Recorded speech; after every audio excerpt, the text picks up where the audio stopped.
whole lot going on with this technology, brother. But how you been, Knowledge? They said the gods was in the building. You understand what I'm saying? Nobody from the BX in here, right? Everybody from the BX in here. I need y'all to back smack Fat Joe with that bullshit. You know what I'm saying? Y'all here playing Crack around. Kim shit. That crack Kim Yeah, shit. yeah, Yes, sir. man. Yeah, it's very disparaging. It's not disparaging in the sense of Fat Joe. Fat Joe is Fat Joe. Hmm. But there's certain lines you're not supposed to cross. Now, if you on stage, you a stand up comedian, it's blurred lines. There's no holds barred. You understand what I'm saying? But if you're talking about a tradition that Right. grandfathers, grandmothers, like it's a cultural Right. tradition like the church, like the mosque, like the synagogue, like you understand what I'm saying? It's a time honored tradition with people that span all around the globe. You not even if you saw it, I can't say that he didn't see. He saw what he saw, right? Facts. You should still be able to associate this with something righteous. Yes, You know what sir. I'm saying? People have fought, died, lost their freedom, all kinds of things to come in this name. Hmm. So they come in this name, and for the most part, it's righteous. Now it's just some wicked. It's wicked people anyway. Ain't no new people like it ain't no new water. You understand what I'm saying? So we recycle people. So just on the strength of that, marrying that with hip hop has been heralded and has been defamed. You know what I'm saying? So one bad rapper doesn't have the monopoly on hip hop. He's like, we just don't listen to that cat. We go to somebody else. You understand what Hmm. I'm saying? So his interactions and recollection was superb, except for this part right here. You understand? Like, so whatever that was, it don't necessarily have to be what it is. So Knowledge. Only you could spin telling a lie as something as beautiful as that. That was, and for everybody that's tuning in, that was a master class way of saying we believe you're lying. Um, Give Knowledge. Give a little bit of the backstory for those who may not be aware of what exactly the details of what you're talking about. From the Fat Joe and Jada podcast, and Fat Joe being a Bronx native. right. Um, yeah, get ahead, Knowledge. You could. So from him, I wouldn't necessarily go as far as to say the whole thing was fabricated. I think his vantage point and his ability to be able to weave and tell a story could Right. breed to the level of fabrication. If you're a young dude, a teenager, and you see a bunch of older guys around, Mm-hmm. and you're not really hip to what they're saying and what they're doing, Facts. he's telling you from a 14-year-old kid's mind of what the gods was doing. Now they're in the projects. Cats might be scrambling and Mm-hmm. happen to be God at the same time. Mm-hmm. One is not supposed to have the precedence over the other. So if you came into this particular way of life, you're supposed to conduct yourself accordingly. However, cats do what they do. You understand what I'm saying? So Yeah. from his vantage point, he's talking about a hip hop experience, leaving the Bronx and getting on the train. If you're not a New York dude, or if you was a New York dude inside the house, if you heard New York hip hop and you ain't never been on the train, you missed everything. Mm-hmm. You know what I'm Yeah. saying? You ain't been into none of those clubs and none of those spots. All, it just sounds like an elaborate story. Nah, there's places. You know what I'm saying? You on the deuce, you on the train, you on the E train, you on the J, whatever. Like that's a whole life. So he's talking about a life experience, of going to find hip hop and being one of the dudes who was hyped about bringing back a new dance. He was talking about the WAP, like bringing the WAP back to the hood. Bring, like, bringing Eric B and Rakim joints back to the hood, like being the first dude, first couple of dudes down the whole project know the same song. But by the next day, like that's a real hip hop consumer experience. You know what I mean? You wanted to be that dude. You wanted to be the dude with the tape, the first dude with the tape, or the first dude with the record. You wanted Tuesday. You was trying to be in line because you wanted a head start. You understand what I'm saying? So it was like it was a thing. Like, um, so he's sharing a real experience, but he's doing it in his own Fat Right. Joe kind of way. So Mm. he's like, yo, we went over there, we come back, we doing the WAP and we doing the Eric B. and Rakim song and everybody on it and blah, blah, blah, blah, blah. And then he starts to talk about his quote unquote lived experience in his project. He said, oh, I was in this project called Godsville. I'm like, Mm. all right, That, where we going that might now? be the only part Yeah. that They was did, but real. they did call Forest Projects Godsville. Godsville. Yeah, that's the only Yeah. part that's Yeah, really. so now there we go, right? So now the verification gives another layer, right? So God's will. So that's where the gods came to build then. You understand what I'm saying? For Pelon. So you in Pelon, Right. called the Bronx. Mm-hmm. This is where you came to meet the gods. So he's not related or affiliated, but he's somebody watching it. Like if I climbed up on the gate and at the park jam, because I couldn't get in the park jam, but I was in the bleachers, I'm a spectator. Mm-hmm. That's No, right. I go to an event, I'm a spectator if I'm not actively involved. It's a different if you would have said I was in the cipher building with the gods, that's a different thing. You're not gonna come under that moniker being enlightened. No, sir. So he's an outsider looking at it, he cracking jokes. Joey Crack, he's cracking jokes. So, I was the great God, crack him, great God Allah. You understand? So he's making jokes, right? Like he's sparked by what he sees, but he didn't never take any steps further to figure out what it was. Mm. So he's sharing a memory based off of that. So for me,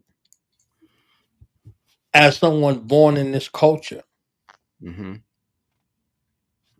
I've seen many people come along. There's a lot of cats that use these references in they raps and don't got no clue what they talking about. Yes, Mm-hmm. sir. You press them, they don't know nothing. You understand? Yes, sir. But the vernacular is out there and it's popularized. So it's crazy. I don't know what You that is. understand? Like Mm. crazy, crazy, crazy out there. So that willingness, this person with this set ability, if he's known for this kind of thing, he knew exactly what to say to make it go viral. You understand? I Mm-hmm.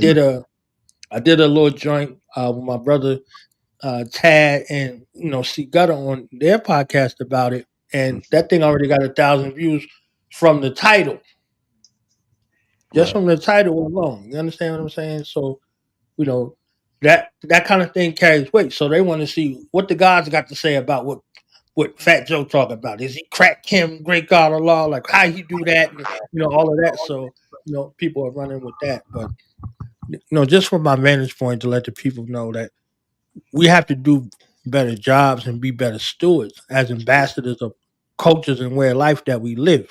You see what I'm saying? So we don't have these kinds of instances where somebody could just say something to go viral. Our universal flag got turned into Jay Z's chain. You understand what I'm saying? Yeah. Cats was like, yo, just Jay Z's chain. And then they like, oh, this is a symbol for Satan. Like, what? But Yeah, they start making it when, their own, turn into other stuff right. that ain't. Yeah. I mean, Yeah. as a kid, I went to the Rucker, and there was times that I was in the bleachers, but I ain't call myself skip to skip to Shannon or whatever. I didn't fabricate or He wasn't speedy. embellish on the story. But I guess that's we could be here for all day talking about talking about Fat Joe's storytelling ability. Talk to us about the book though, the ebook series. Why do we need them now? Why are they important? Beautiful question. The summertime is the reason why we need them right now, like right in this moment.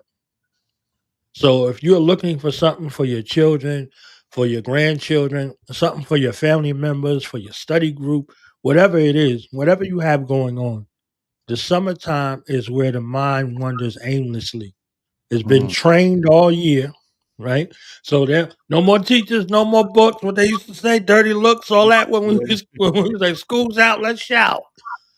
So school should be in. We should be building with our children. We should be building with our grandchildren. We should be building with our loved ones and putting together our plan for our families. correct. But if you like, all right, yo, they ain't gonna be home sleeping all day and eating up all my food, then that's the kind of environment you're gonna have. You can't wait for them to go back to school because the school is feeding them, but the school is making them an enemy of you. You understand? Yeah. So if you're not pouring into them, other people are pouring their ideas and their cultural concepts into them. So if you have black children or you in concert with black children, this is a great opportunity. All of the heavy lifting is done for you.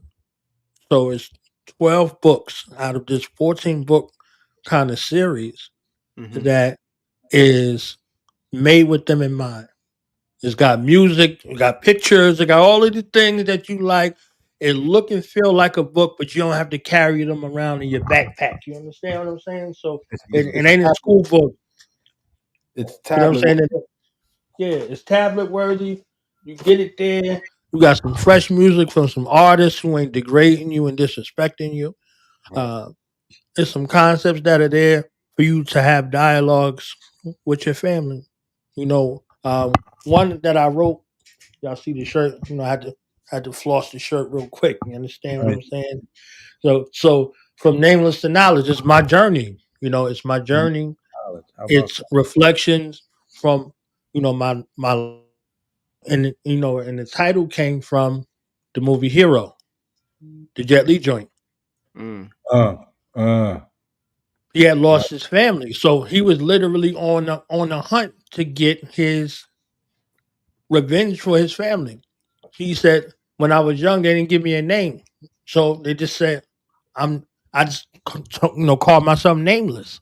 That was his name. You know what I'm saying? So you go through a process of seeking to find your identity aside from the name that you were given when you were born, right?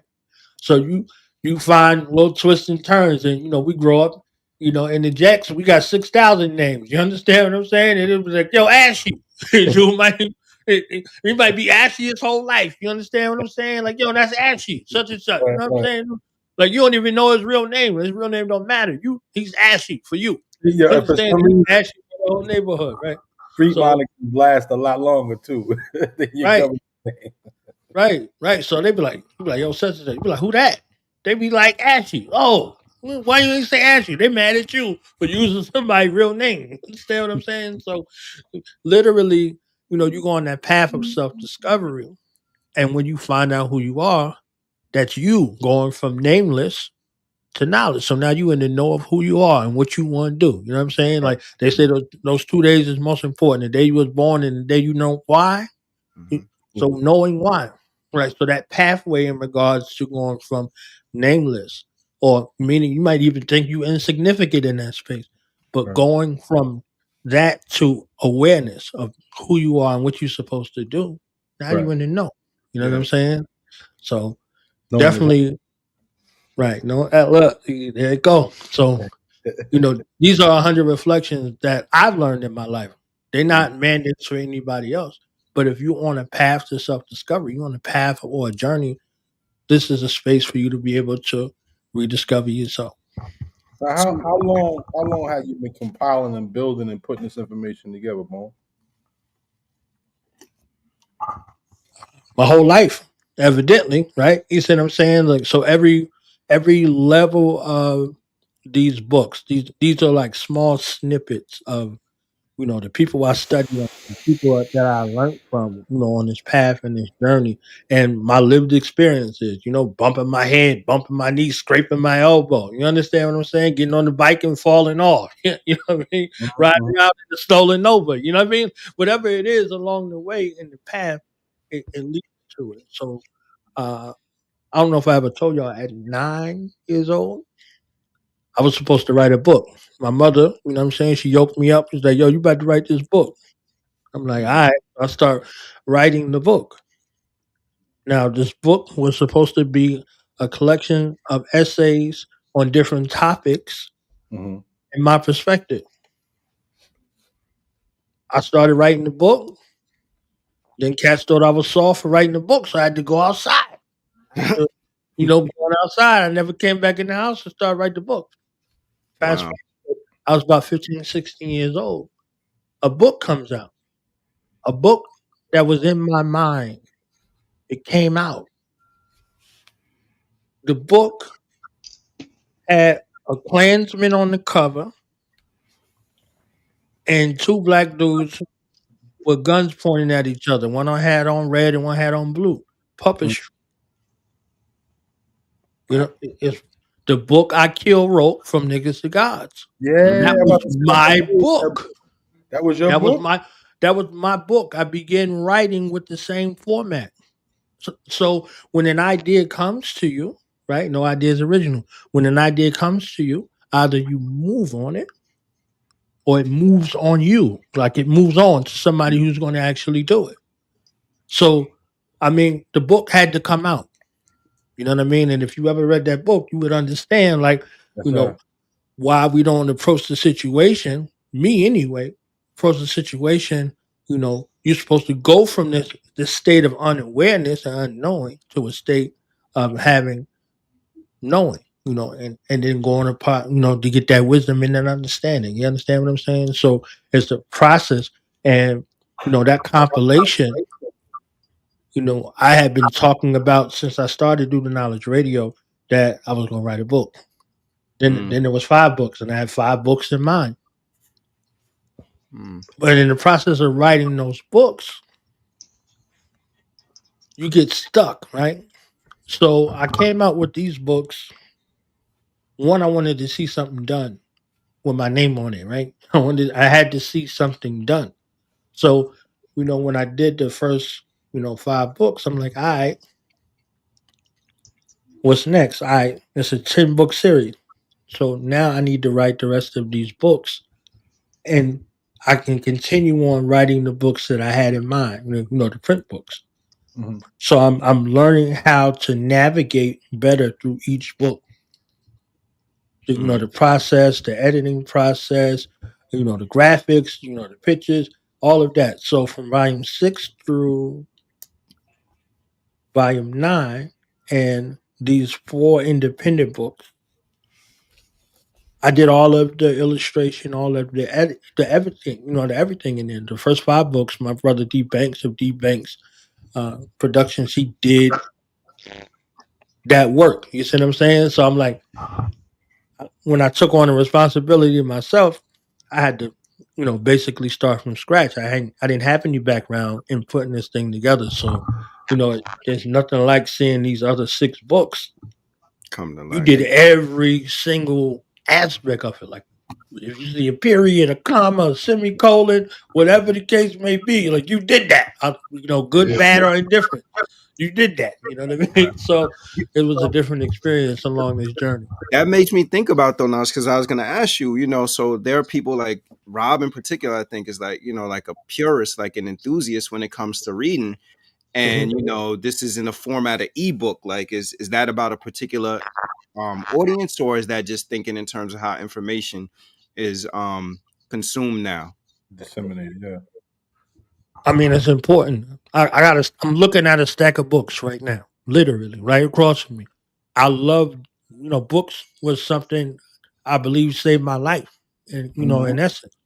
You Yes, see what I'm sir. saying? So there's a place to, like the Reading Rainbow, ways to go, ways to show, the Reading Rainbow. Like I really left my environment and I went to wherever the books took me. You see what I'm saying? So something about the story, whatever the mediums are. So it really was a thing of convenience. I still wanted it in ode to a book to look and feel like a book, but not be a book because you tell a child to go pick up a book. If you ain't know how to spell something, what your mother told you, go look it up. Go look in the dictionary. You know what I'm Mhm. saying? Dictionary or encyclopedia, right? That's So right. either you associating that in your mind with an experience that's work or something that's an adventure. So if you looked at it like an adventure, you can't wait to go to the encyclopedia or to the dictionary or to the library. But if you looked at it like a chore, you're like, damn, why she can't just tell me how to spell the word? I don't Right. know how to spell it. How I'm supposed to look up something I don't even know how to spell. Right. Right. So that mind frame prepared you to be a researcher, right? So these books are designed to put together snippets. So either you got facial recognition with this imagery, the music, you like, oh, you bopping your head, all right. So now, all right, I'm listening to the music, I'm reading the books, I'm looking at the pictures, like, yo, who that? I didn't even know who that was. So it's based off of the need and accessibility. You're not walking around with a stack of books, and as soon as your children or your loved ones see you coming Right. with the book, they're like, "Yo, I'm out of here, son." Like, nah, I'm not messing with that. You understand what I'm saying? But if you're there and you have a moment that's intimate, where you have pictorial images that are rich, they look at themselves. When they see them, they're looking for themselves. So it's somebody who looks like them, and they might be in an aspiration of what they want to do. So if you want to be an entrepreneur, you're looking at entrepreneurs. So now you could go do your own research and a proven track record to decide, okay, was this a successful entrepreneurial venture Right. that is duplicatable, or nah, I'm not looking at it from that perspective. It gives them a base. So Mm. you're taking the time to build with them on every level, and it's already done. So it's designed for a curriculum that don't look like a curriculum. It just looked like some family fun. Yeah. And uh, I dealt with the power of black family, and I did not shy away from the trauma that exists. So it's not just a feel good situation, because our family is our greatest and only weapon. Like that universal flag is the greatest and only flag in the universe. It's you though. It's man, woman, and child. Mm-hmm. So to be a standing bearer, you have to be able to sit down with your family and begin the process of repair. You see what I'm saying? So they ain't thinking about teachers and tests and books. So literally, it's a summer curriculum for them to become more empowered and for you to gain more insight into who they are. Because just because you have some children don't mean you know them. You know what I'm saying? You might know their mama in a certain kind of way. You understand what I'm saying? But you you don't know what's in their mind and what's in their heart if you don't build a bridge to them for them to be able to feel comfortable enough telling you what their thoughts and ideas are. You know Yeah. what I'm saying? You mentioned you go ahead, Rob. Now, I was going to ask. So, how do we disseminate this material to the general public? Like, is it will it be an Amazon thing, or will it be a link directly to you? Will it? Yeah, it's a What, link directly to me for right okay. now. I'm working on some physical copies. Some cats have asked me for some books. Hmm. You know, so print copies are coming. But they're available on my website. I'm getting a new website built, so all of the books will be available. 1 through 6 is available on my website right now, but 7 through 9, and then the 4 independent books, they have to get it directly from me. Yeah. You mentioned you mentioned a little bit like about like I guess like textbooks briefly.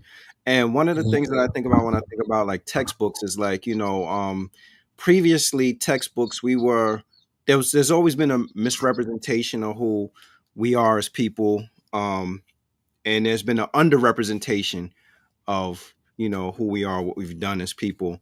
So I'm just wondering now, is like, what's your opinion now? Because before that was kind of like covert. Now it's overt, where we see like the powers that be now in the country are talking about like openly, like, all right, we don't need this kind of stuff doesn't need to be taught or spoken about. Like, so what's your opinion on that? Like, we went from a time where it was, things were covert to now overtly in the open. We're all saying like, yeah, that information is useless. We don't need it, or we don't want people talking about it. What's your thoughts on that? I think it's beautiful. I don't think the school's responsibility is to teach us our culture. Mm. They That's a great can't. answer. That's a great answer. Yes, sir. Hmm. That it's not their job. Education is at home. Training is outside of the home. So Mm. everything outside of the home is training. So we go to these places and you think you're getting education, you're getting trained. Mm-hmm. Now, whose image and who and after whose likeness are you being trained to Right. follow instructions? You Right. understand? Mm-hmm. So with them, saying okay, no critical race theory and all this DEI, we in America, that ain't new. You understand what I'm saying? We in America, it is not new. It is not the educational system, which is attached to the government. It's not the government's job to teach you anything. Mm-hmm. The government's job is to, one of their primary roles is to facilitate commerce. So they give you, you go to SBA, you could get you a small business loan, and you doing business with the government via your taxes. Mm. You understand what I'm saying? So when we heard how Haj Malik Al Shabazz, brother Wali, affectionately known to the world as Minister Malcolm X, say no taxation without representation. This is how America, the corporation, was founded. They was like, yo, we paying all these taxes to Britain and they ain't doing nothing for us, son. You know what I'm saying? Like, no, I'm sick of paying these taxes. And we ready to fight about it. You understand what I'm saying? So it's like, all Mm-hmm. right. So uh charity begins at home. So, that space of thinking that you could be in competition with other families, and those families are going to take care of you. They're going to give you good food. They're going to give you proper, education Mm-hmm. to correct the errors. That's asinine in your mind. So we need to take the approach of bringing that back home, Mm. establishing value and value systems at home. So whether it's through homeschool or homeschool co-ops in our neighborhood, or Right. collectively online. There are virtual spaces in order to get these things done where we can reach homeschool networks all around the globe. And Mm. who says that the education you got to be stuck in the house if you're doing homeschool cooperatives? I know plenty of homeschool cooperatives where they travel around the Mm. globe as a part of their education. Yeah. Yeah. You know what I'm saying? I know plenty of families, they got stamps on that passport. You understand what I'm saying? They're Mm-hmm. gone. They in Southeast Asia, you know what I'm saying? And Mm-hmm. they're doing those things. So there's a practical application that has to come with your education. Your education is supposed to prepare you for life. So what better way than to put those life skills to the test? So when we see our quote unquote competitors, there are 4 and 5 year old kids that are in these restaurants that we go get our chicken wings and all this other stuff. They work in the register. They counting the money. They know how the whole menu. They know how much it costs. You understand? You ain't arguing with that little kid about what it costs. So what they're getting is a priceless education from a family collective that have Mm. established themselves and set up commerce, and they only send them to school to learn English so they can take care of the customers that come into the store, but they're there already multilingual. They Yeah. they they know that their language adds to their family, but their ability to speak multiple languages adds to their commerce. Mm-hmm. So, we might have learned a little bit of Spanish or French or German or whatever the case may be in the school. But if you ain't going to Germany, if you not going, somewhere where they're speaking Spanish, you don't know if that stuff is real or at all. So Mm-hmm. the application for this education space should be something that you add practical. If you know it, you should be able to apply it. So that's what I was thinking now as you were talking. I was talking about the application piece of it. Like I think that um I'm in agreement that I think that these are things that we definitely need to place more emphasis on, making sure that people teach it at home. I think the application, I think schools removing it kind of makes the application piece a little bit difficult because school, for as much as it's supposedly an educational component, it's also a social component for young people when they're very young. Mm-hmm. And the application, I think when you're young, kind of comes in the form of, like, all right, so I've learned these different concepts and I want to apply them. So if we're teaching these concepts sort of in a vacuum and people don't have a place to apply them because the world has sort of whitewashed or removed all this stuff from it, then I think unless you have an elevated mind or you have people behind you kind of pushing you to continue to apply these concepts, I could see people who don't have that support being deterred from actually being able to apply those concepts that that we're teaching at home to our children. So we have to find, I guess, other places or other spaces to actually have that application for people to actually be able to utilize those teachings and those lessons. Because if not, then it's kind of like, all right, we've taught it to them, they take it out into the real world, or they take it out into the world and try to use it, but the people that they want to use and apply this stuff with it's not applicable. They're shunning it. And I think you give a great example of like how when you do go into restaurants and things like that, you see the kids behind the registers working, and you see them doing other things, and they actually have schooling that's not in the form of traditional schooling. Like, one of the issues that I think that we have with the US educational system is like the things that they teach aren't practical. Like algebra. Algebra is great, as a concept, but algebra, is that applicable in real life? Like, how often are you going to use algebra in real life? How often are you going to use trigonometry in real life? Unless you're doing, Engineer, unless you're certain engineer. science that actually incorporate that. But when we had things that were applicable in real life, like home economics and stuff like that, like I don't think those things are no longer in school. Home economics, wood shops. Like, imagine how great school would be if we could teach people about teach kids about banking and finance and different things like that. Like, I remember many years ago, doing like social work, and one of the things that I had to do with kids was it was called an Ansel Casey assessment, and it assessed where they were in terms of life skills. And you had to start doing it with kids when they were 14 years old. And one of the questions was like, where do you go to get your taxes done? And it was a bunch of kids that would be like, maybe the library. Like, so so that tells me like there hasn't been any discussion as it relates to like finance or financial intricacies in school. Like, there's this curriculum that schools have by way of textbooks and everything, but some of that stuff can't even be applied in real But life. Now, the challenge is the stuff that we could teach kids at home, like, all right, these are concepts that can be applied in real life, but are these concepts welcome? And now that's what I'm saying. Well, now we're like the removal and kind of like the disembowering, like this no this critical race theory, and none of these things, none of these concepts existed, and you don't need to learn about this stuff and everything. Like, we need to make sure that we have spaces and places to go that all this stuff can be available for people to actually use the stuff that they've learned. Because if not, I feel like we're talking two different languages. We're already talking two different languages, but if everything comes from home, like, again, like, how do we marry those two different languages? those are the parts that we're empowered to take on. Like a lot of times you hear a lot about the economic disparagement between different things. Some of these things we can own those messages and own those narratives. So if we start to take them on at home, we're saying we got nobody to blame but ourselves. Hmm. You said the kid in the store, that's his family, educating them on doing something that's supposed to relying on an external factor to do it. There's plenty of things that we could take on in that role that we don't necessarily do.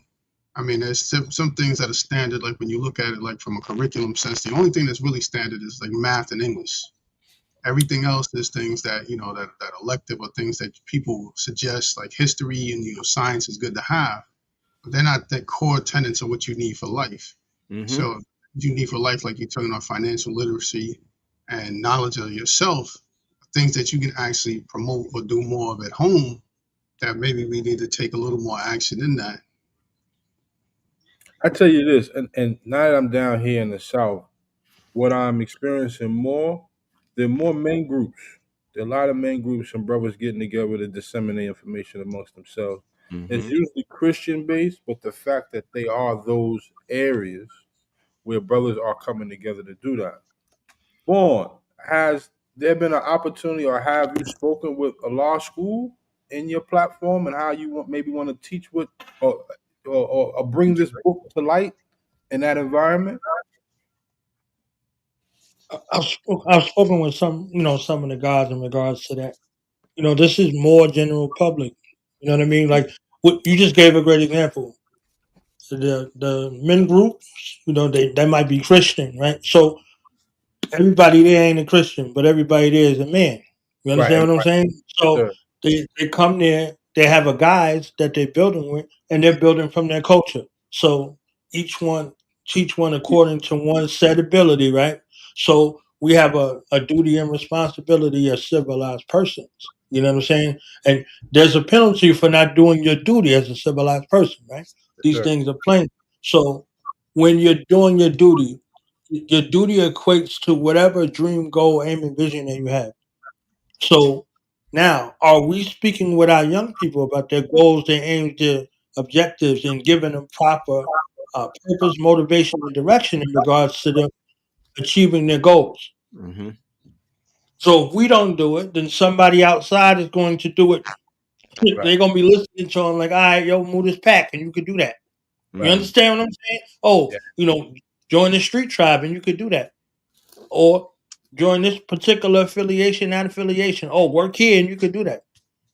So if we aren't creating roles in our family where we can compensate the young people and allow them to see their ideas flourish Yes. and they receive return on investment, somebody else is going to do that. Somebody else is going to do that. You understand what I'm saying? And they're going to be made in the image and after the likeness of whomever does that. So if the rappers are doing that, they want to be rappers. If the basketball players, football players, whatever aspect of the entertainment industry is doing that, that's the allure. So when they look at you, we do this, Sonny from a Bronx Tale thing. The working man's a sucker, right? What he said. Hmm. He says, oh, the working man's a sucker. He's repeating what he heard from somebody who's above him. Right. Hmm. The environment. Yep. He sees how he lives. He sees the cars that he drives. He sees the respect that he gets, and he sees his father driving the bus. And he doesn't equate that narrative as something successful in Success. life. So he says the working man is a sucker. You know what I'm saying? So we don't have these, proper narratives. We don't sit down with our children and hear their perspectives and thoughts, and we just think, you ate last night. That's not enough. You know what I'm saying? That kind of situation, like we have to, sort of adapt our parenting styles and be more receptive and open to, the ears of the wisdom that's coming from the babies that we created. Yes, You know sir. what I'm saying? So, Your knowledge, you spot on, and I think that that's a concept that also is hard for like people to grasp. And your the 100 reflections of purpose of power, and I don't want to quote you, but you were there's something in there talking about like guru. It's like something about not being a guru, but sort of enlisting and building, like building people. And I think that that's an element that's missed not only with our own children sometime, but I think that's also just missed in general. Like, like in our neighborhoods, that there's most of the time when you hear like the elders Mhm. come to younger folk, it's always coming from a perspective of hierarchy where they're talking down on younger people and they're talking from their experience. And it's not necessarily done intentionally to attempt to berate, you know, kids, but it just comes from a place of hierarchy. And I think that when you eliminate hierarchy and you open up for this information exchange, you find that people are far more receptive than speaking from a position of hierarchy. Like, yeah, like we, as older folk, we may have more experiences than younger folk, but our experiences are not necessarily the same as the experiences that kids have today, right? Like we weren't up against some of the stuff that kids are up against today, but the challenge with it for us to sort of embrace and be able to have that dialogue is a lot of time the elder kind of letting go of their ego. Like our ego sometimes keeps us locked in the role of that we're the experts because we have lived experience. So I really appreciated that. Like when you start talking about like your 100 reflections, another reflection that I saw in it, I was like, damn, this is amazing. As you talked about reflection 13, pain is a professor. Talk a little bit about that concept. Pain is a professor and what it means. I mean, pain is associated with memory. And I dealt with pain, all of my life. I was in the military, and I had metal in my body based off of some explosions. Mm, So pain lives with me forever. You see what I'm saying? But everybody has their own pain. You know, Prodigy, you could never feel my pain. You could never feel his pain. Mm. You Right. understand what I'm saying? But you felt his pain if you felt the pain in his lyrics. You understand? Like things from his heart. You know what I mean? DMX, look through my eyes, see what I see. Look through my eyes, see what I see. You understand what I'm saying? So pain is a professor. This is the classroom. Pain is associated with memory, but pain is a miracle. It's an indicator that something is wrong. Something needs to be looked at. So this is your body's way via your central nervous system to remind you, hey, you need to get that checked. It's like a check engine light on your car. You understand what I'm saying? Mhm. So it's something that you can learn from. It's something you can learn from, something you can learn through. I was debilitated for a while. I couldn't walk 3 steps without breaking out in a sweat Wow. and not even being able to move. I was like, yo, son, I got children. Them little children ain't gonna be like, yo, daddy. Nah.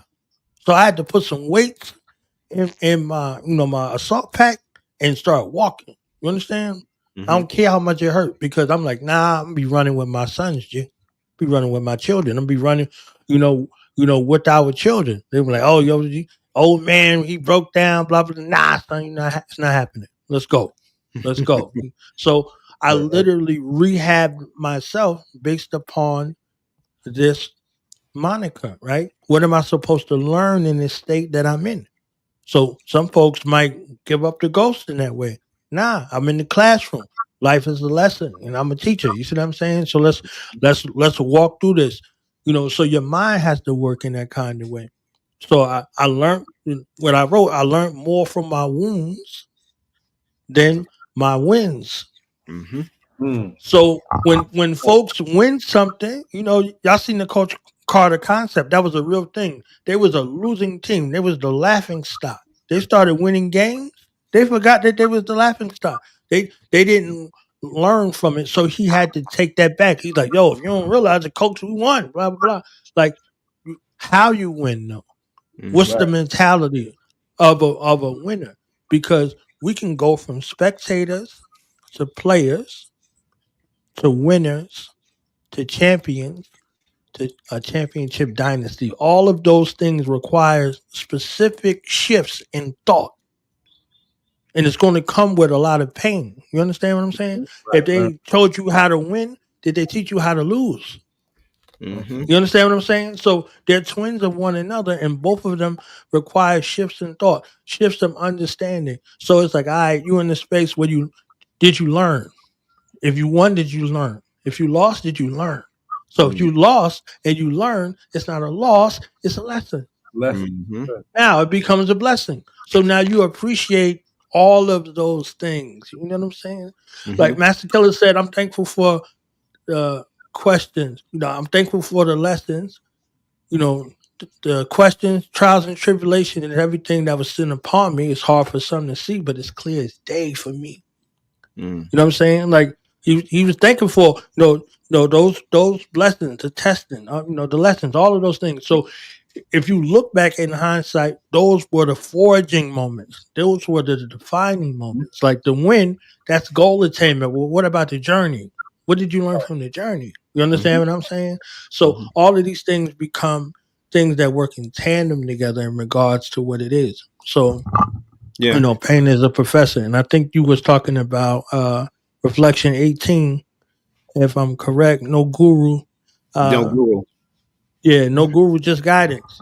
You know what I mean? Like, yeah, I'm not your savior. You understand what I'm saying? Like, yo, don't go that route because they kill messiahs. You understand what I'm saying? Hmm. They kill messiahs. Like, nah, I'm not with that. They'll be with you like, yeah, that's what I'm saying, and then they turn you in for 30 pieces of silver, and you'll be crucified. And I'm saying, so get that out of your mind. You understand what I'm saying? So do the best, be the best you for you and your family and for your future generations. Do that. You know what I'm Yeah. saying? Yeah. I, I want like this joint. Say I want fellow builders. You don't want to be out there building the house by yourself. yeah. You can.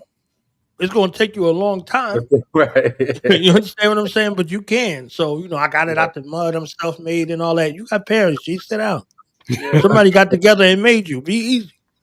Honor that. Right. So, Yeah.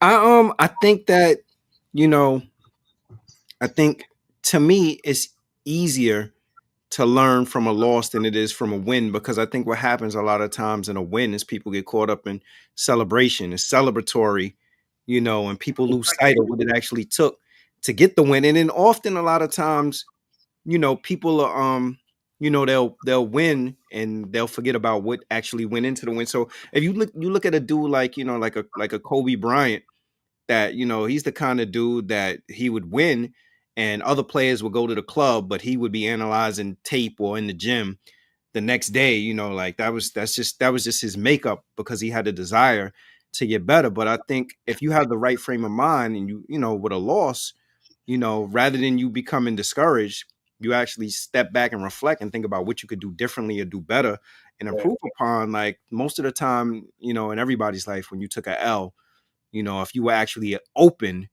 it probably helped you become a better person. Because it was Well, painful. A loss is painful, man. Hmm.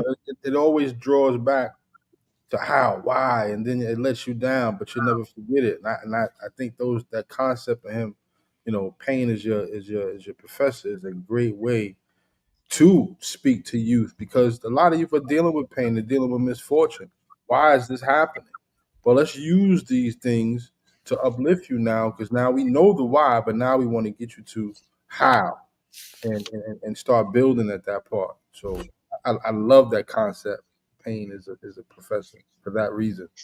Because when you're winning, the ego sets off. Oh shit, I'm not Your done. feet is up. You got your feet up. You know what I mean? If you lose something, if you lose, and it's like, damn, how did I do that? How did that happen? You start to question yourself. If Rob, though, his if you're somebody who actually takes ownership and has accountability, because there are a lot of people that'll take a L and think about a whole bunch of other variables or how Yeah, somebody for else did whatever it is. somebody else, yeah. Yeah, start rather than celebrating. actually reflecting and being like, what could I do better, or what could I do differently? And I think that a lot of times people don't realize, like, when you start talking about other people, you've given up ownership of being able to actually correct or improve, and you've put it in somebody else's hands. Well, if they did this, then I would get that.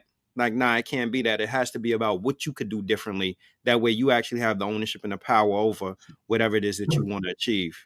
What happens with that is that a lot of people, like when you use a person like Kobe, Kobe's number one competition was himself. So he wanted to always be better, a better version of himself.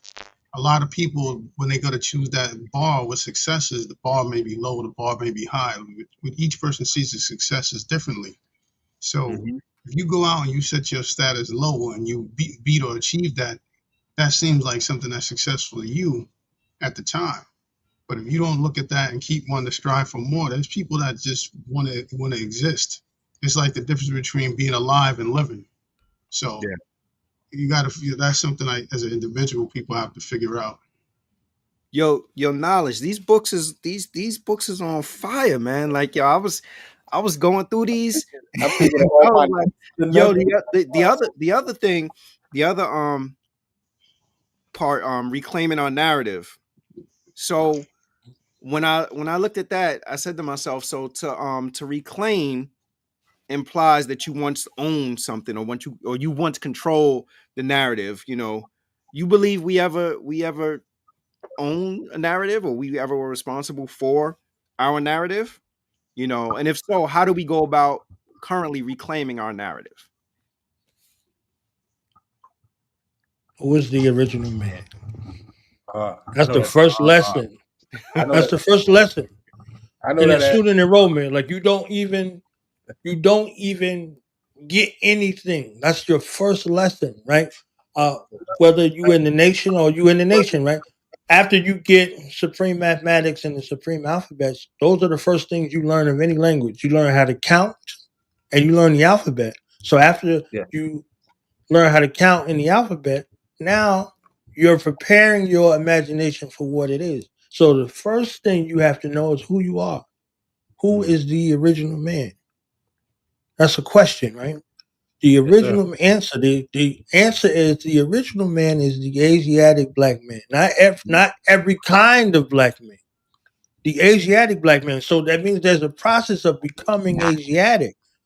So freeing your mind and your body from the shackles of mental, emotional, spiritual, and physical colonialism. Asiatic, right? So that vast mind that exists within your universe. So you're thinking about things in your cipher or your circumference, right? Mm-hmm. Asiatic black man, the maker, the owner, cream of the planet Earth, father of civilization and God of the universe. So if you're not guided through that process, you develop which I was talking about, the super ego. You're thinking you can't be corrected. How you gonna correct God? Mm-hmm. But then still say positive education always corrects errors. So positive Right. education always correct errors. So that means that you might be in error. You might be in error. And how do you come out of that error? Mm-hmm. You look at it again. So reclaim is just like respect. Re is a prefix, meaning again. Spec meaning to look. Respect, Look. reclaim. Mm-hmm. Mm. So you're going through a reclamation period of a time where you were who you were. How, then you fell. Savage is one who has lost the knowledge of himself and is living a beast life or a beast way of life. So how do you go from beast life? How do you go from demon time? How do you go from that space, right, back into the aspects of yourself of a higher nature? It Mm-hmm. Right. Right. requires some discipline. It requires some sacrifice, but it also requires guidance. You know what I'm saying? If you in the 12 step program, everybody in their mama in the 12 step program had a day zero and a day one. Mm-hmm. They remember their day zero and then they remember their day one. So this segment of society was set up because they know that any day, no matter how many days you had, you could come back there on day zero. After 15 years, you had a significant emotional event in your life. Bob, I'm back. They're not like, yo, this dude gave up 15 years. They remorseful because they know that at any time they can have a day zero. So now we back to day zero. All right, boom. Let's work through day zero and get you back to day one. That's an important day. You understand what I'm saying? So when you don't treat yourself with that regard, you don't have that sort of regard for yourself. You can have regard and forgiveness for everybody else. Have you forgave yourself? How about that? Do you got grace with yourself? What sort of Mhm. relationship do you have with self in that way? You fell, but can you get back up? You understand what I'm saying? Mm-hmm. So back with with Kobe Bryant, right? That example for him, he didn't go to college. Guess where his college was? The film. Himself. Mm-hmm. Yeah, Right. Right. Him watching yeah, himself. Michael Jordan. You understand what I'm saying? Michael Jordan yeah, was his college education. Michael Jordan went to college. He went to one of the best colleges in the United States. So this is yeah. why he was the player that he was based off of that tutelage. So he had to learn on the fly, but nobody made him do that. There was something in him. So the pain of losing made him not want to lose again. You understand? So Yes, sir. literally with his team had to get on board with what his mentality was to go from a spectator to a player to a winner to a champion to a championship dynasty. They came from a championship dynasty. They inherited the Lakers team. The Lakers team is a championship dynasty. Boston is a championship dynasty. So when you're looking at your legacy, when you're looking at self, you came from a championship dynasty. Mm-hmm. Oh, wow. Say that again. So how do you come back? How do you go from that to this losing space that you went? You understand what I'm saying? You have to go back and remember. You have to be reminded. You have to go back and look at the film and the tape. You have to get these examples again. You have to look at somebody that looks like you in the state that you're looking to be in and begin to follow in the action steps of self discovery. Mm-hmm. You have to work your way back into self. You have to atone for the things that you did wrong, but however, give yourself a little grace. You understand? You ain't have an instruction manual when you came here. It wasn't nothing, strapped to your behind when you came out the womb. You had to get it. You had to get it. And if you came into an environment where nobody had it, everybody's figuring it out. At Yeah. the same You know time. what I'm Knowledge. saying? What do you see as the role in terms of reclaiming our narratives? What do you see as the role um for current content creators and some of our current storytellers also? Because I noticed there was something in there where you were talking about like different directors, and different authors and everything. So what do you see as their role in helping us reclaim our narrative? Your griots are responsible for disseminating your culture. Your culture is your immune system. How you see yourself is very important. Mm-hmm. So there's an African proverb that says, if the children of the village don't receive the love of the village, they'll burn it down to feel its warmth. So now, if you want child soldiers out here and you don't give those child soldiers no love, why would they love you? They can turn on You understand what I'm saying? They're going to. It's natural. you. You understand what I'm saying? So when you start talking about the griots and the authors and different people out here, they are supposed to be painting the artist is the most powerful one of the time. So if the artists have betrayed the people, if they sold them out for 30 pieces of silver, they're going to crucify the narrative because that's what's going to live longer than everything. We're going to Mm-hmm. pass away, our children, everybody's going to pass away. But if there was some art around, if there was some books around, look how long the Bible been around, Jake. Look how long the Quran been around. They wrote it and they gone. So it's translated in all these languages. So this story is still being told in every language and every tongue on the planet. So if you create something of worth and in value in regards to art, it appreciates with time. It doesn't depreciate with time. You understand what I'm saying? So Mm-hmm. the art that you create, the stories that you tell, these are all jewels that you leave as an inheritance to the next generation so they don't have to try to figure it out. You know what I'm saying? So you got basic instructions before leaving Earth for the rest of your life. Mm-hmm. And for your children, you left them, your children, their inheritance comes from your story. So if they in tune with you, they don't have to try to figure out who Papa was. Mm-hmm. Papa left a legacy for them, not just money, but basic instructions before leaving Earth. So, it becomes incumbent that when you create art, you want something long standing, right? You want your people to see themselves in a greater position. You want you want it to be a legacy of proof that they came from a championship dynasty. You understand what I'm saying? Yeah. So So go ahead now. Let's go ahead. go ahead, go Sorry. ahead. Yeah. I'm Yeah. So with I you. was I was about to say like I'm kind of I don't know. I feel like sometimes like I may be viewed as like one of the biggest Tyler Perry haters in the world.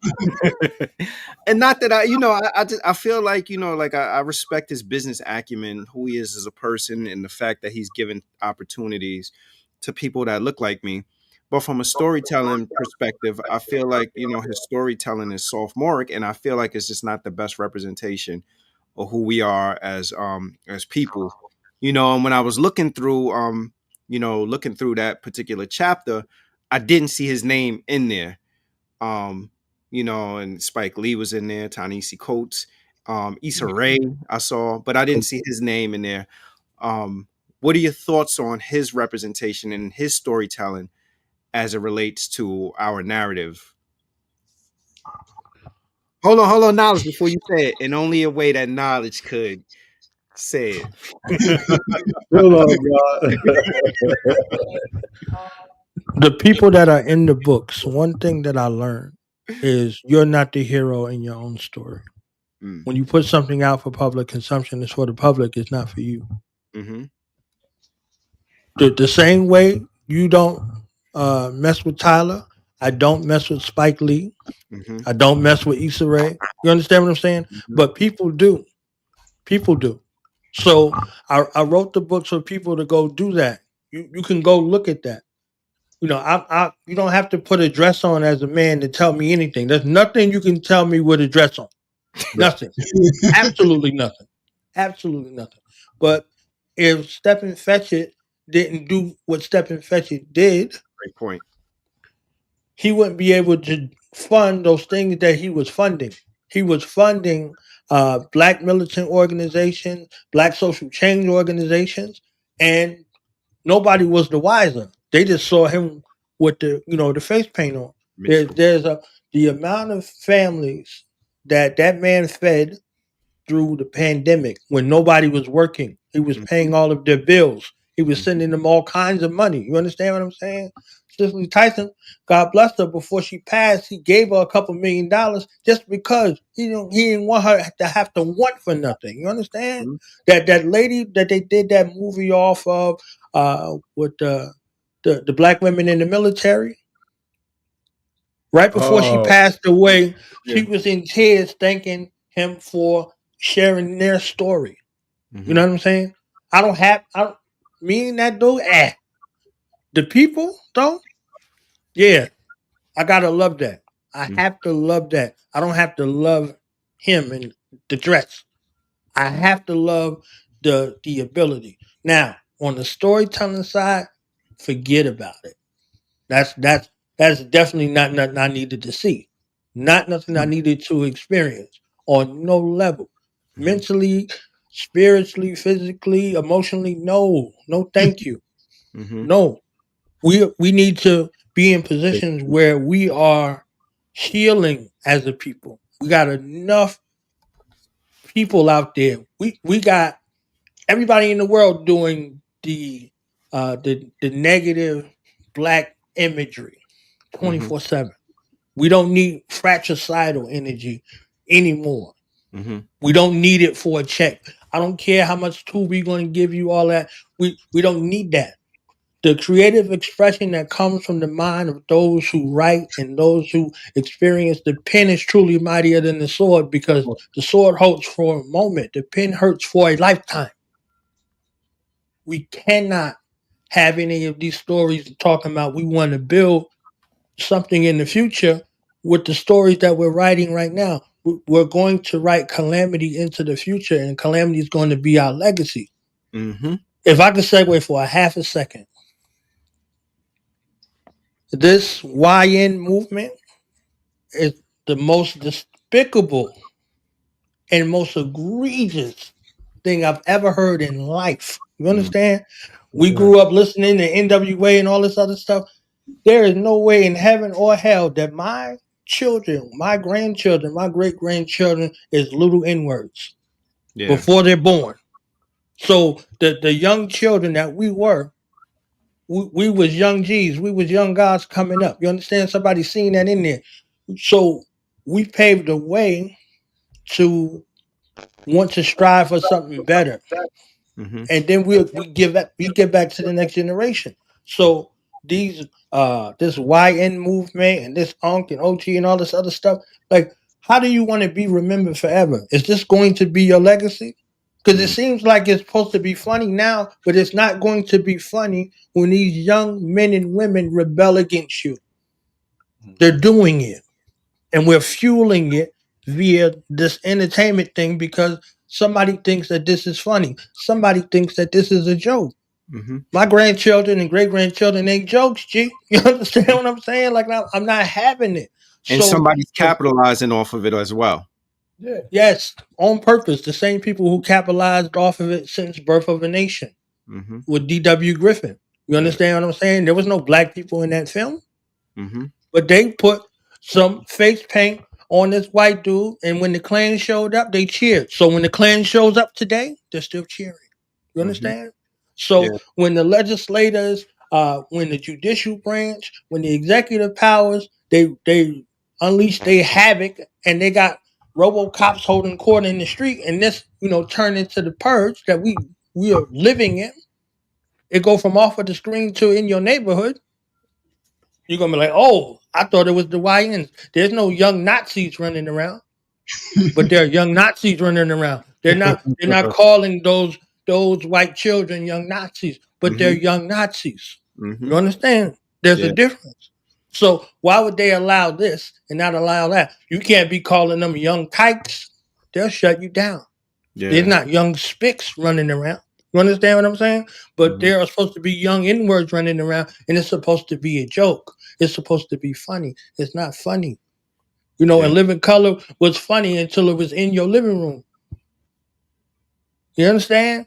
So the Yeah. shenanes and all this other stuff that we looked at, that we laughed at, now they shenanes walking around. You can't find no dudes. You can't find no women. You understand what I'm saying? So Mhm. we have to be more vigilant in regards to the power of storytelling. Everything can't be funny. Everything can't be a joke, because when they associate you with a joke, Never take you serious. it could cost you something forever. Yeah. It Hey, might cost you your life in the moment. so But knowledge, like what you were saying about like the stuff that Tyler Perry does behind the scenes, like that's one of the things I will say that I admire about him. Like I think he does keep a lot of people that look like us, working, and he has done good things. But to your point also that, art lives on in perpetuity, so what happens is you figure, you know, 200 years from now, historians come along, and historians are going to look at the films. And rather than us talking about, the record books open up or whatever it is, books will say that Tyler Perry was this filmmaker and he made Medea Goes to Jail, Medea Goes this, that, like, and that'll be, sadly, that'll be his legacy more so than the fact that he's done these other good deeds. And that's why I think that, again, you can't tell him who he should be, or what he should be doing, but like I feel like his core audience probably are people that some of the stuff that he some of the stuff that he puts on the screen is meant to be amusing, but it's a lot of trauma. It's a lot of trauma in it. There's a lot going on in these films that actually put on display the dysfunction, or what Yeah, people believe to be the dysfunction of black people, and we laugh at it for, well, people, I don't really watch it, none of that Medea stuff, but people laugh at it for their amusement. And I just feel like that he's a powerful enough figure that there are this, like, so I see somebody said hidden figures. There are some other stories out there that could be told that could actually be uplifting and be a better representation. Like, what do you want your, what do you, when it's all said and done, your legacy, do you want your legacy to be hidden figures, or do you want your legacy to be like, this is the man who created the Medea trilogy or the Medea saga or whatever, and maybe he's fine with that, and maybe we're putting too much on him, as people on the outside looking at it, like with Spider-Man thing, with great power comes great responsibility kind of thing. And maybe he doesn't want that. I just feel as a consumer of art that's not, I don't want to consume that art. That I think that you're talented, you're a great writer, and there are other stories to be. It's the same thing, like, if imagine if John Singleton kept making Boys in the Hood every film. Like, after a while it's like, all right, we've graduated to that. Like, and then John Singleton did what? Higher Learning, you know and higher learning showed us, all right, this is these are the dynamics, racial dynamics that go on, away at college. And it's just, there are different stories that can be told, and that's what I would like to see. And when we start talking about narratives, and I know a person like Tyler Perry, who has the ear and the eye of so many people, like, he has the ability to help with the shifting or the reclaiming, to use your language, reclaiming of narrative, you know, in his stories and in his storytelling. And that's not to say that that Spike Lee don't have foolishness, and Issa Rae didn't have like her foolishness, and like, I think all of them have about where they make stuff that's foolish. But when you start making, you know 8 out of 10 of your films is just foolishness, and for lack of a better word, kind of like coonery, those kind of things. It's like, come on, man, like, you're better than this. Like, or again, maybe I just have higher expectations for him. his You know, tactic is to keep your attention, and that's why comedy is used, is to draw you, to make you laugh, so you can continue to watch it. Although he's telling you a story, but let me throw an innuendo in there that'll lighten the load of whatever trigger situation may be happening. I don't have a problem with Tyler Perry other than the dress and that type of stuff, because you're giving the wrong image. But I do listen succinctly as to what story is he trying to tell, and what is he trying to convey in his message, and if that's more powerful than his image, because a lot of times it's the image alone that people look at. This man is just Hmm. not what he's saying or what he's disseminating to the ear of the listener.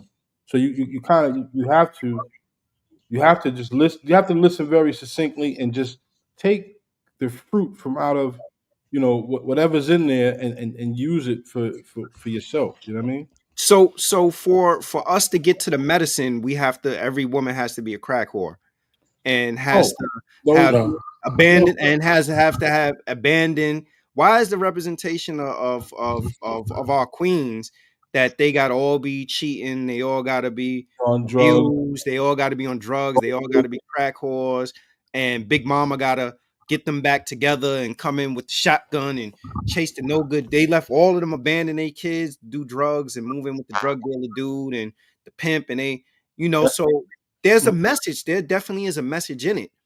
And I'm Willie's still lynching. that, yeah, Willie Willie is exactly. still lynching, sir. Still the Willie is still indoctrination. lynching. It's Now, still indoctrination to is that still being point, used. real quick, Rob. To that point, Hmm. that was D.W. Griffith's job to make black people villains before the world. So when their lives are taken, it doesn't matter. No, they're better off with no life. You understand what I'm saying? You don't have to physically check up out of here for your life to be taken. So Hmm. if your life is distorted, if nobody sees you of any sort of worth or value whatsoever, and you don't see yourself of any worth or value, who cares why you're here? You understand what I'm saying? Hmm. So, this guy, he didn't come to this point yet within himself. He didn't come to this point yet where he's being held accountable for that. You understand what I'm saying? So he has to come to that point where this $1 billion status or whatever state that he's in is not more important than his people. He don't have no allegiance to us. He could care less about what we think. You understand what I'm saying? Hmm. So if he inherited that legacy from Norman Lear, Norman Lear told black people what was supposed to be funny on TV. Hmm. So all of his disciples, Bud Yorkin and all the rest of those nasty bastards who perverse this thing that is the black family, you know, working counterintuitively to the black strides that we were making in real life. Hmm. You understand what I'm saying? So pre the crack epidemic type of situation.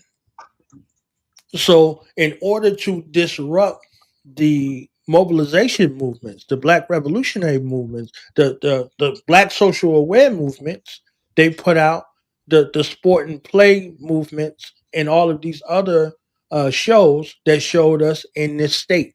And we never got away from that state ever again.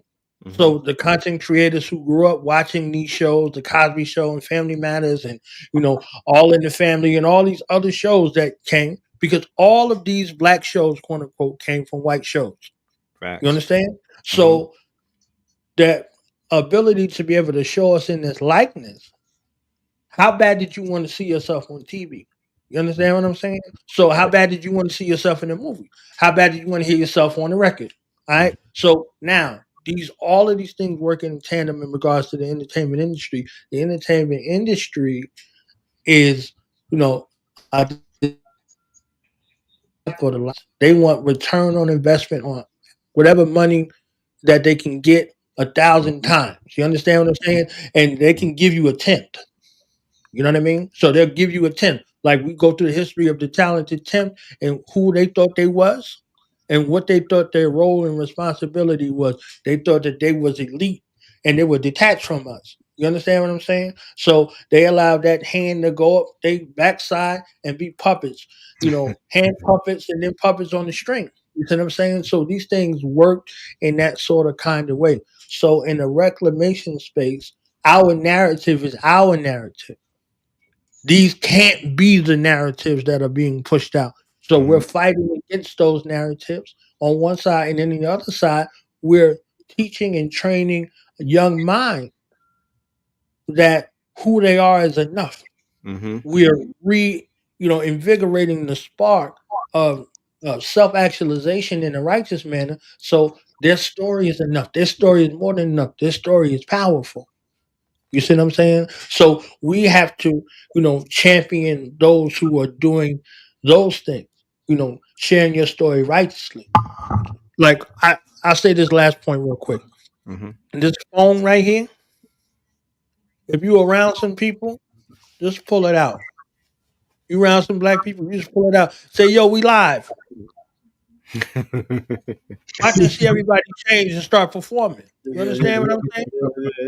So we Yes. have to be mindful of those spaces so they're not affected by that stimuli. So when you say we live, they're like, for what? You understand what I'm saying? So whatever the case may be, you have to get about the business of living and living righteously so that becomes a way that you live. So you don't have to seek no outside validation. You don't have to Facts. look to see if somebody liked your post and all this other stuff. You're getting built up artificially, but you're not building yourself up in reality. You're Hmm. tuning yourself to seek external validation from a source that can be manipulated. You can buy a bot and get a whole bunch of views. You Facts. understand what Yeah. I'm saying?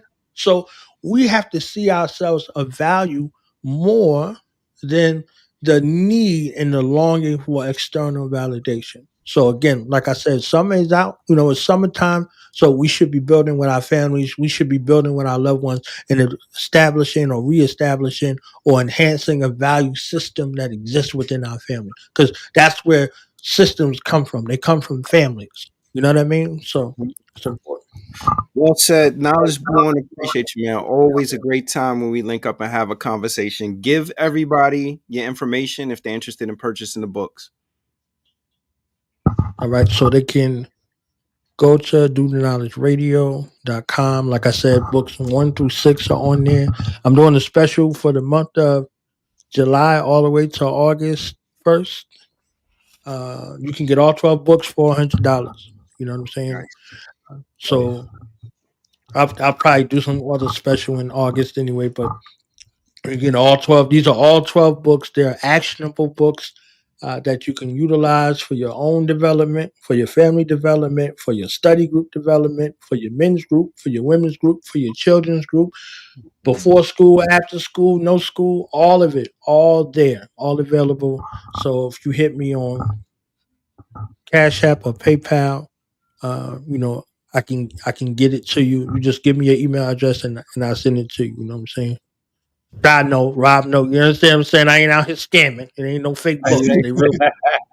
You know what I'm saying? Like we ain't out here. Yeah. So Knowledge, we appreciate definitely. you. Salute Right. everybody. Thanks for tuning in to the No Ideas original podcast. Knowledge born do the radio.